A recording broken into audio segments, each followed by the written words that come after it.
Welcome to the Horizon Audiofiles, a podcast of the Defense Horizon Journal. The Defense Horizon Journal is a professional and academic journal that features essays, reports, and analyses covering geopolitics and law, security and defense policy, peace and conflict studies, applied military science, as well as developments in weapons technology. For more information, go to www.tdhj.org. Episode number 57. The Impact of Automation on Combat Effectiveness, The Case of the Republic of Korea. By Kyun Sung. Unmanned Combat Systems and Warfare. Advances in science and technology, along with a shrinking pool of military personnel, especially in countries like the Republic of Korea, ROK, have increased the need to incorporate unmanned combat systems, UCS, into modern warfare. The advantages and limitations of UCS are well documented. On the one hand, these systems offer superior combat efficiency compared to human soldiers and significantly reduce the risk of battlefield casualties. On the other hand, they are susceptible to mechanical failures and require more personnel for maintenance and logistical support. More broadly, the adoption of new military technologies typically entails not only an expansion of maintenance and support personnel, but also, particularly in the case of systems grounded in advanced science and technology, such as UCS, a growing demand for highly educated and technically specialized human resources. ROK has demonstrated a strong interest in the deployment of UCSs due to the persistent military threat posed by the Democratic People's Republic of Korea, DPRK, and the country's rapidly declining population. While combat simulations based on single engagements can provide insights into UCS combat efficiency, they remain limited in their ability to predict overall war outcomes. Integrating UCSs into military operations reduces the number of human combatants required in battle. However, this benefit is counterbalanced by the increased need for highly skilled personnel to maintain and repair UCS units. Furthermore, in the context of protracted warfare, comprising multiple successive battles, it is essential to account for the redeployment of injured human soldiers and repaired UCS units. To conduct war simulations, this study employs an agent-based model, ABM, approach first developed in the field of ecology. The battlefield is conceptualized as a space occupied by two opposing forces, each composed of machines, M, human combatants, HB, and maintenance personnel, HM. Interaction rules among these entities are established, and differential equations are formulated to model the temporal dynamics of each component. The battlefield environment is assumed to be isolated, meaning that no external reinforcements are introduced, initial conditions constrain the maximum number of each entity, and engagements occur sequentially. War is deemed to conclude when the number of one faction's forces converges to zero. To parameterize the interactions that influence the temporal dynamics of each entity, various scenarios are constructed. The findings of the simulation analyses are twofold. First, strengthening UCS forces contributes more positively to both war outcomes and the duration of conflict than simply increasing the number of human combatants. In some scenarios, expanding human resources even led to defeat, suggesting that an over-reliance on manpower can, under certain conditions, be strategically disadvantageous. Second, the findings indicate that a force composition strategy emphasizing the integration of UCS with human combatants is more effective than a substitution-based approach. Specifically, when UCS were strengthened in tandem with human forces, the duration of war was reduced by nearly half compared to scenarios in which UCS were deployed as replacements for human combatants alone. The necessity of war simulation. The ROK is undergoing a rapid demographic transformation, posing significant challenges to the mobilization of military personnel necessary for national defense. As of 2024, the country's total fertility rate stands at 0.63, indicating a severe population decline and aging trend. In 2022, the ROK's active military personnel numbered approximately 500,000, with the country relying on a conscription system for male citizens in their 20s. Since the outbreak of the Korean War in 1950, the ROK and DPRK have remained in a state of heightened military tension. According to the ROK Defense White Paper 2022, the DPRK maintains an active force of approximately 1.28 million personnel. Additionally, although the DPRK's military is equipped with dated weapons systems, it possesses nearly twice the number of artillery pieces, armored vehicles, tanks, naval warships, and fighter aircraft compared to the ROK. Given the ROC's demographic challenges and the persistent threat posed by the DPRK's conventional military forces, the ROK armed forces have shown increasing interest in the deployment of UCS.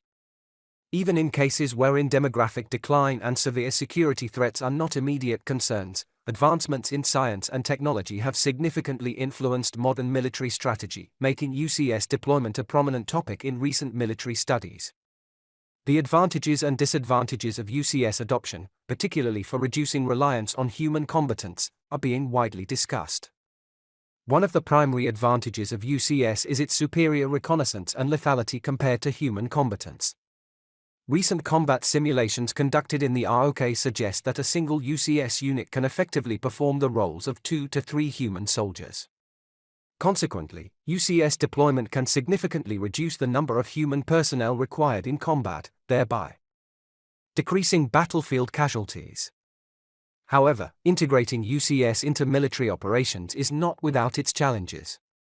One of the most significant operational drawbacks is the increased human resources required for UCS control, maintenance, and repair. This issue becomes particularly critical as more advanced UCS models necessitate a larger pool of highly skilled personnel for upkeep. In some cases, the additional personnel required for UCS maintenance may offset the manpower reduction achieved through UCS deployment. Assessing the impact of UCS deployment based on one-time battle simulations is inherently limited. While such simulations are useful for evaluating UCS mobility and lethality compared to human combatants, they are insufficient for predicting overall war outcomes. The fundamental objective of UCS deployment is to enhance the likelihood of victory in war, a culmination of successive battles rather than a single engagement.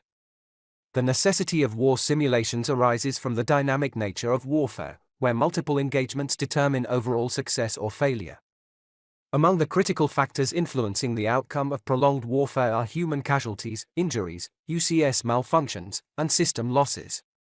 While deceased personnel and destroyed UCS units cannot be redeployed, injured soldiers and partially damaged UCS units may be reintroduced into combat through medical treatment and rehabilitation and repair and maintenance, respectively.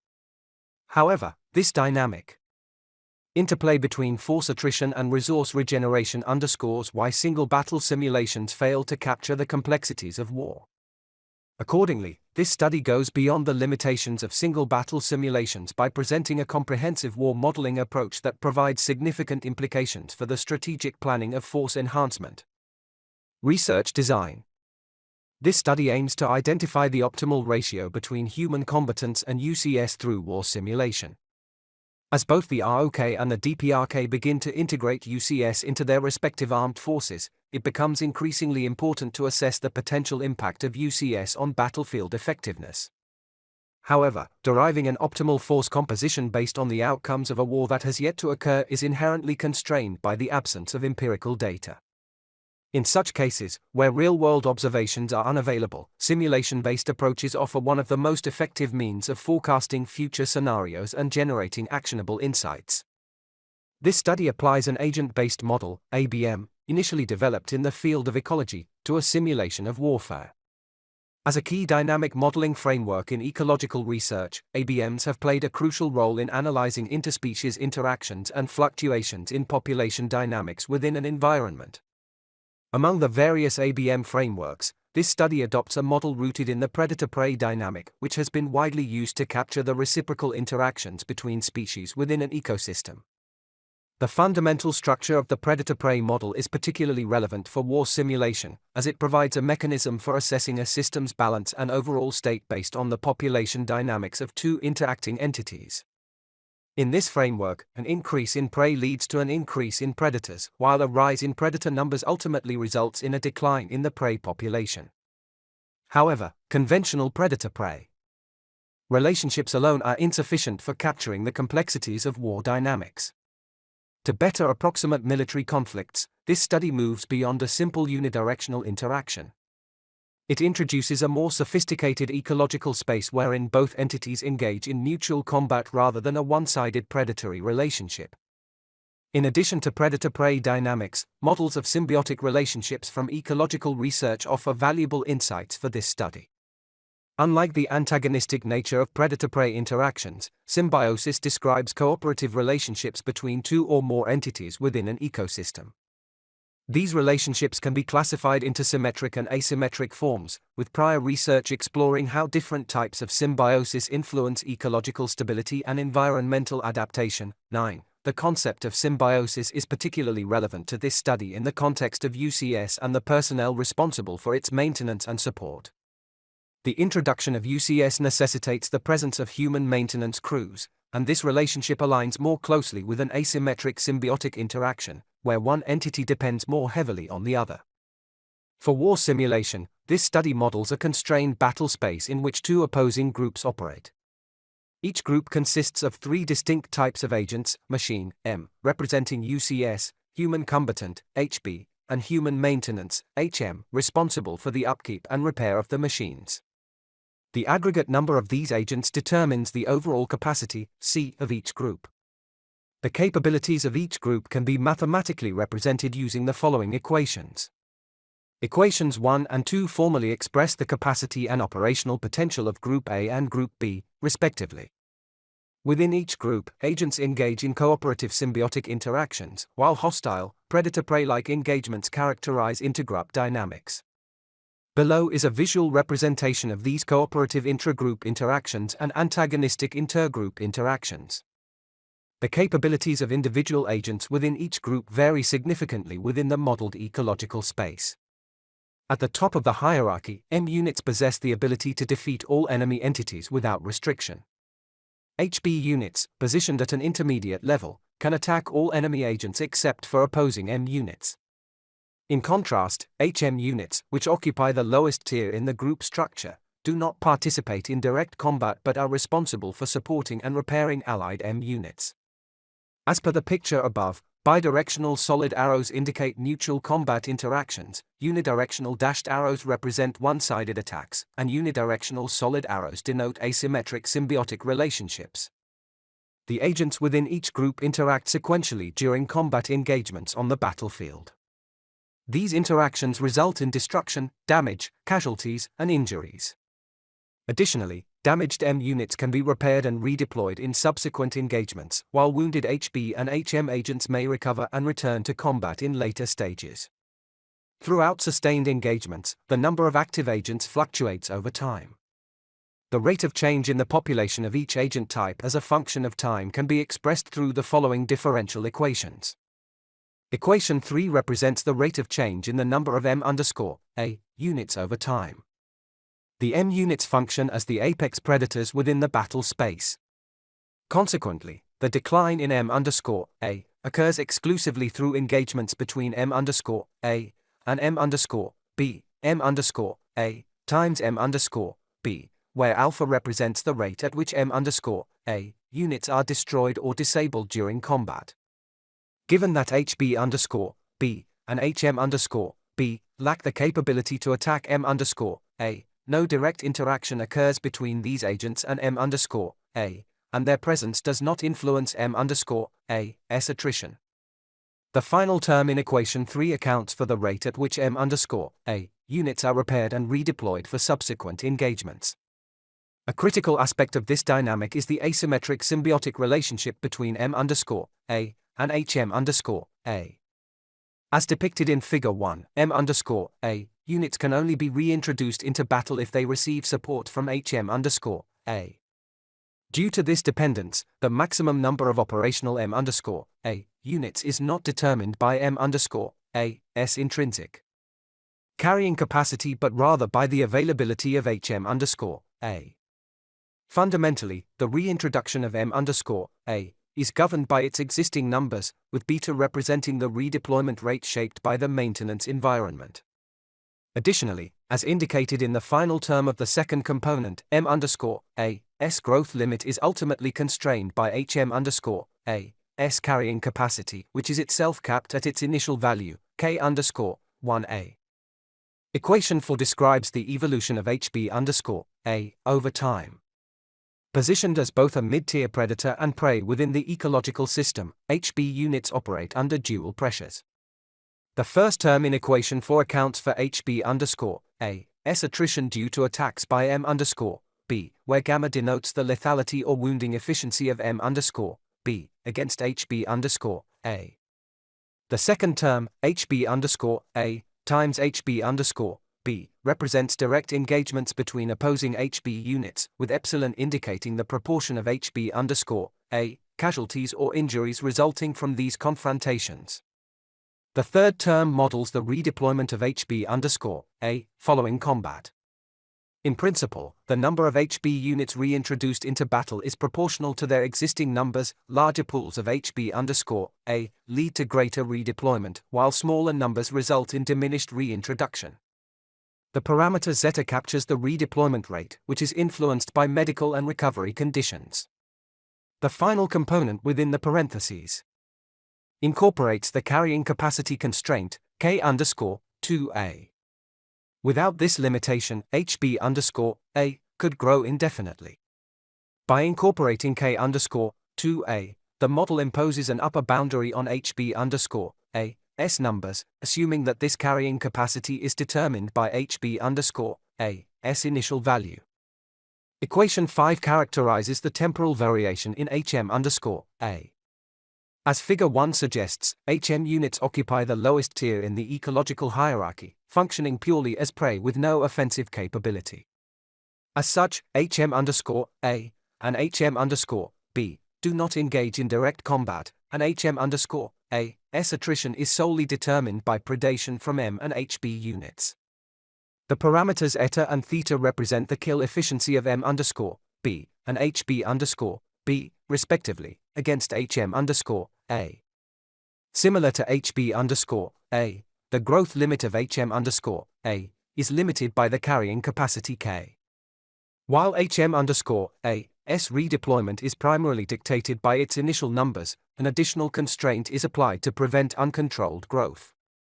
The final term in equation 5 introduces this limitation, where iota represents the redeployment rate influenced by the medical and recovery environment. The carrying capacity K_1A is assumed to be set by the initial value of HM. It is necessary to establish a set of simplified war simulation rules to extract meaningful insights from the simulated battlefield outcomes. Isolated battle space, the conflict environment is assumed to be completely sealed off from external influences. No third-party intervention is possible, and neither new agent types nor additional groups can emerge within the simulation. Fixed initial force levels, the number of agents in each group cannot exceed its initial configuration.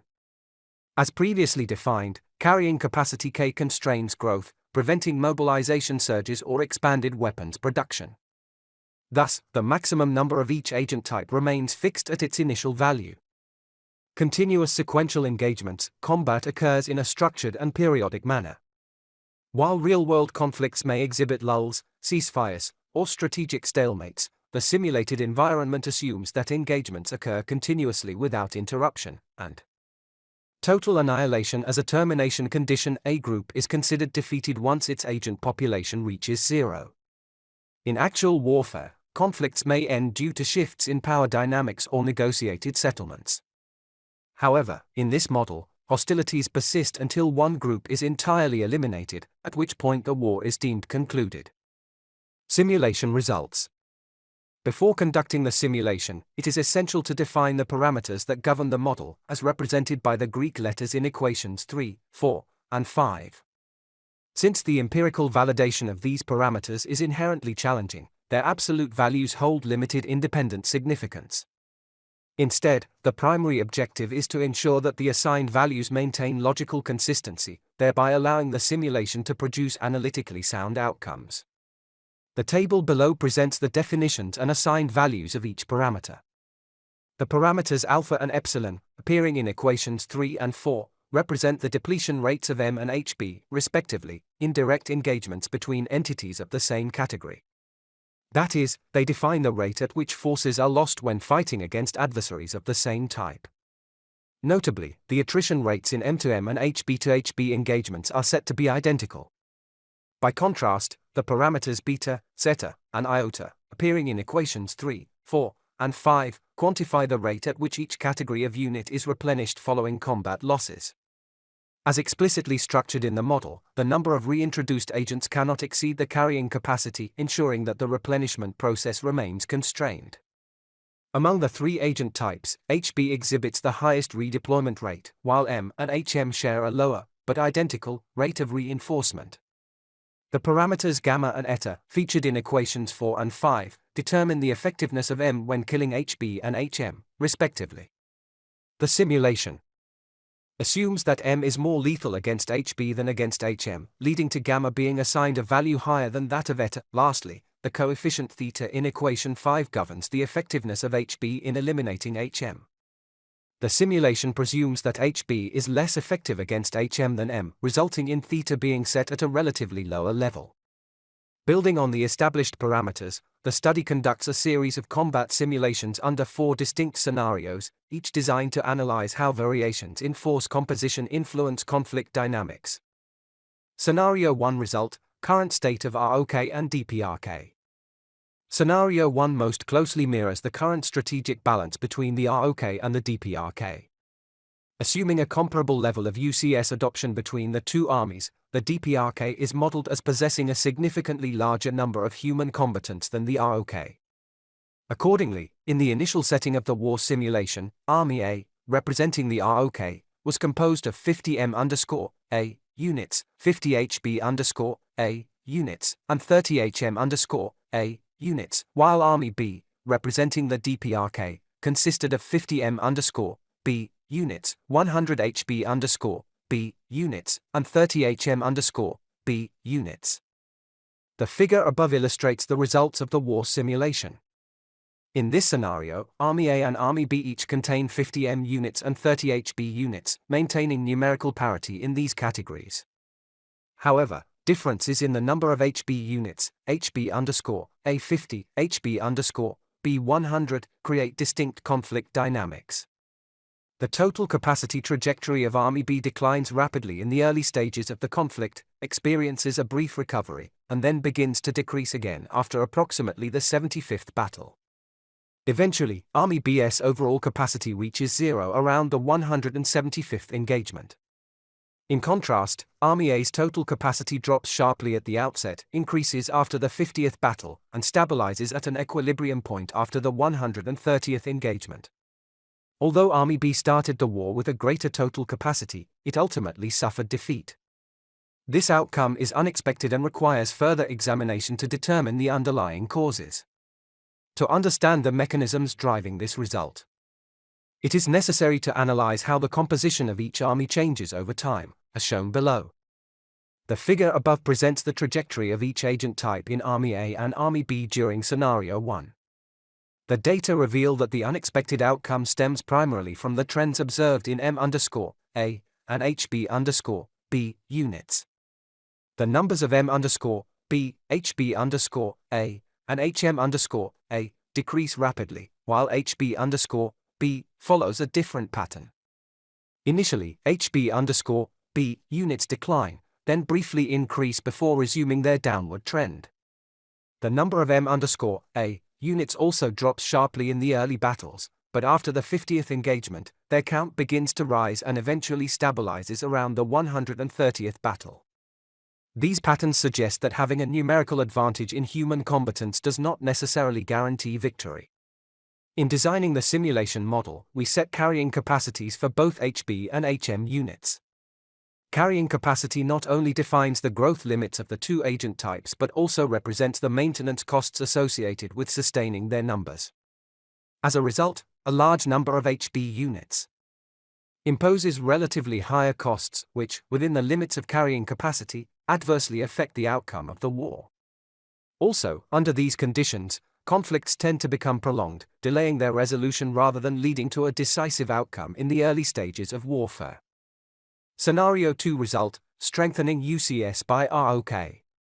The Scenario 2 models a confrontation between a military force dominated by M units and an opposing army primarily composed of HB units, representing a case in which the ROK significantly enhances its UCS capabilities. This simulation aims to evaluate the relative combat effectiveness of UCS compared to traditional human-based warfare. The figure above illustrates the results of Scenario 2, which examines the dynamics of a conflict between Army A, ROK, characterized by a higher number of M units, and Army B, DPRK, which possesses a greater number of HB agents. Army A is composed of 100 M_A units, 50 HB_A units, and 30 HM_A units. In contrast, Army B consists of 50 M_B units, 100 HB_B units, and 30 HM_B units. Despite the differences in composition, both armies maintain an identical total force size of 180 agents. In the figure, the solid line represents the trajectory of Army A's total capacity over time, while the dashed line denotes the corresponding trajectory for Army B. As depicted in the graph, Army A experiences a sharp initial decline in total capacity during the early stages of the conflict. However, following approximately the 20th engagement, its capacity gradually recovers. In contrast, Army B's total capacity continues to decline steadily, ultimately converging to zero. After the 25th engagement, the simulation results demonstrate that Army A, with its M-heavy composition, decisively outperforms Army B, which relies primarily on HB_B units. The rapid attrition of Army B highlights the strategic advantage of an M-dominant force structure in sustained combat scenarios. These simulation results suggest that, under current conditions, a significant enhancement of the ROK's UCS capacity could enable a swift victory over the DPRK. Compared to Scenario 1, Army B, representing the DPRK, experiences a much more rapid depletion of its total capacity in Scenario 2. Scenario 3 result, strengthening human combatant and maintenance capacity by the ROK. Scenario 3 examines how variations in the number of HB and HM units influence conflict dynamics, with both armies initially possessing 50 M units and 100 HB units. However, Army A allocates 50 HM units, while Army B maintains its baseline level of 30 HM units. This scenario is designed to simulate a case in which the ROK, represented by Army A, enhances its human-related capacities, namely HB and HM, without reinforcing its UCS units. Both armies experience a sharp decline in total capacity during the initial phase of the conflict, followed by a gradual deceleration in the rate of decline. Around the 75th battle, the trajectories of the two armies begin to diverge. While Army A's total capacity continues to decline slowly until the end of the war, Army B's capacity begins to recover, eventually surpassing that of Army A around the 100th battle. Despite Army A starting the conflict with a higher total capacity, sustained attrition over time leads to Army B ultimately securing victory. This outcome is notably counterintuitive. Although the ROK invested in strengthening its human resources, it still suffered defeat in the simulated conflict. The figure above presents the trajectory of unit composition for Army A and Army B in Scenario 3, illustrating how the number of different agents evolved over time. Both armies exhibit a rapid and simultaneous decline in the number of M units. However, the dynamics of HB_A and HB_B differ significantly. While both decline sharply in the early stages, HB_B later recovers, whereas HB_A fails to rebound. A similar divergence is observed in the trajectories of HM_A and HM_B. Although both gradually decline in the early stages of the war, HM_A experiences an accelerated decrease during the latter stages, while HM_B begins to recover gradually during the early phase. These patterns are fundamentally driven by the carrying capacity constraints established during the simulation design phase. Notably, as seen in the results of Scenario 1, where Army B had a higher total capacity but still lost the war, Scenario 3 also reveals that Army A, despite having a larger initial capacity, is ultimately defeated. This outcome is primarily attributed to the higher maintenance costs associated with human-related capacities. Furthermore, the duration of the conflict in Scenario 3 is considerably longer than in the previous scenarios. This figure presents the results of Scenario 4. In this scenario, the number of HB and HM units is identical for both armies, allowing for an analysis of how differences in the quantity of M units influence the course of the conflict. This scenario illustrates the outcome when the Republic of Korea, represented by Army A, strengthens both its UCS and human combatant forces. Both Army A and Army B possess 100 HB units and 30 HM units at the onset of the simulation. However, Army A begins with 100 M units, whereas Army B starts with only 50 M units. As depicted in the figure, the army with a greater number of M units, Army A, secures victory in a remarkably short period. The trajectory of Army B's total capacity, represented by the dashed line, converges to zero after approximately the 15th battle. Compared to the prior simulations, this scenario results in the most rapid conclusion of the war. Conclusion. The following table presents the simulation results.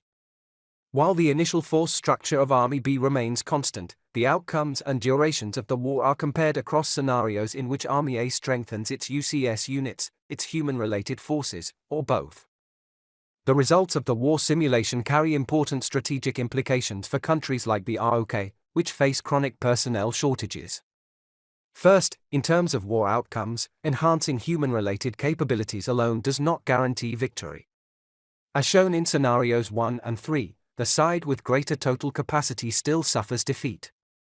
In both cases, the losing side possesses stronger human-based forces, either HB or HM. This suggests that despite their larger total capacity, the high costs associated with maintaining human forces may contribute to failure in combat. In the simulation design, the carrying capacity linked to human components reflects the sustaining cost of personnel. Therefore, when expanding human-based capabilities, states must carefully consider the burden of these maintenance costs. Second, the results provide insight into the ongoing debate: should UCS be integrated with human combatants, or should it fully replace them? For countries like the ROK, which are grappling with manpower shortages, the introduction of UCS is often seen as a means to fill operational gaps created by declining troop numbers. However, a comparison of scenarios 2 and 4, both of which emphasize UCS enhancement, reveals a critical point: augmenting human combat power alongside UCS deployment leads to significantly shorter war durations. Although both scenarios feature strengthened UCS units, the war in scenario 4, where human combatants were also reinforced, lasted only about half as long as in scenario 2. This indicates that rather than substituting humans with UCS, a more effective strategy is to integrate and enhance both force types simultaneously. A coordinated deployment of human and UCS assets results in faster and more decisive victories.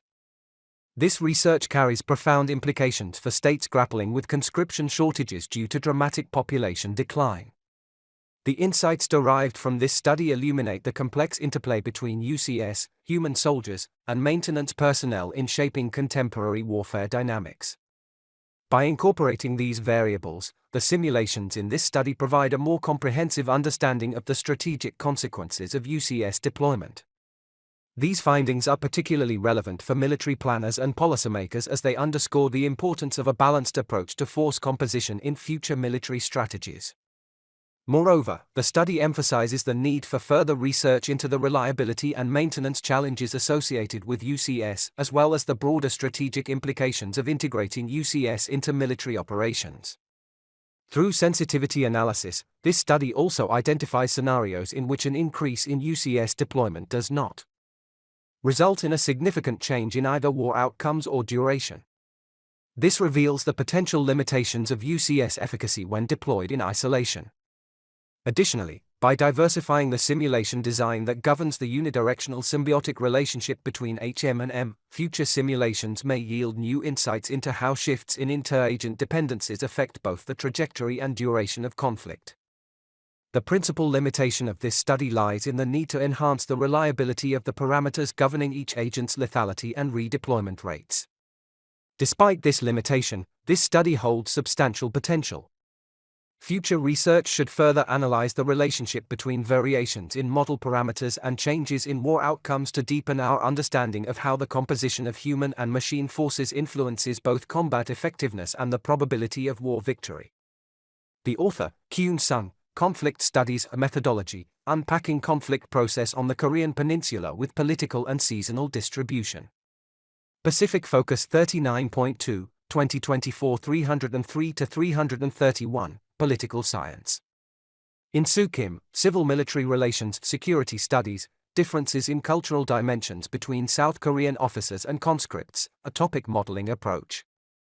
Armed Forces and Society, 2024, Sociology. Yian Huang, International Relations. The views contained in this article are the authors alone and do not represent the views of Korea Military Academy. This was the Horizon Audiofiles, a podcast of the Defense Horizon Journal.